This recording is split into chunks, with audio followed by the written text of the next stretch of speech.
So I started as an Erlang developer, and then I moved to Elixir because I was working mainly with websites, and Erlang didn't have special support for UTF-8, so it was quite hard to make everything right, and Elixir was a perfect solution for that. So that's how I came to Elixir, and it was really smooth to change from Erlang to Elixir because the patterns are almost the same in both languages.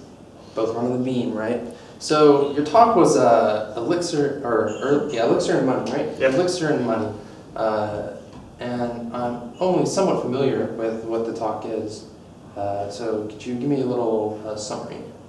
So the main premise of the talk was that in Cloud Collect we're using Elixir on one node small system, and even though Elixir is usually marketed for big scale, big data systems with stateful information and stuff like that, we're using it with those boring financial systems, almost a crude application. And the talk showed that Elixir is perfect for that too, and I think we need more success stories in those domains for small projects, more common projects, because Elixir works there the same as Ruby or even better.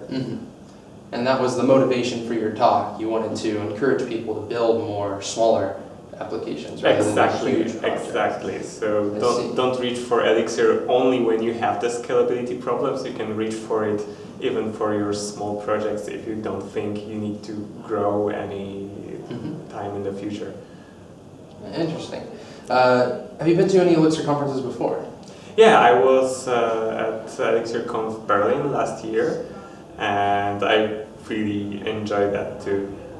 What are some of the things that you liked seeing that you saw that at this Elixir conference or the previous Elixir conference?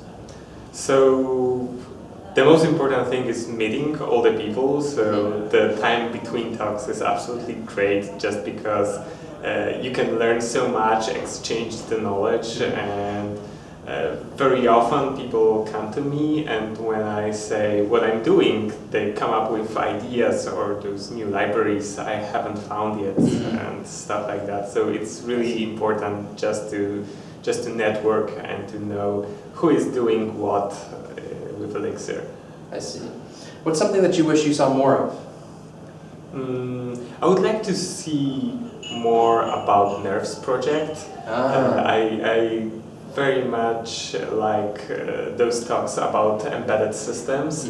It's simply amazing that Elixir, that I didn't think at first that can be used on embedded devices. It looks like it's a perfect match for embedded devices. Yeah. So that was amazing for me, and I would like to see more of that in the future. Now, the final question they usually ask people is, what if you could have known one thing before getting to Elixir, something that you would want to tell other people who are interested in Elixir, what would that be? One thing you wish you knew maybe before you started?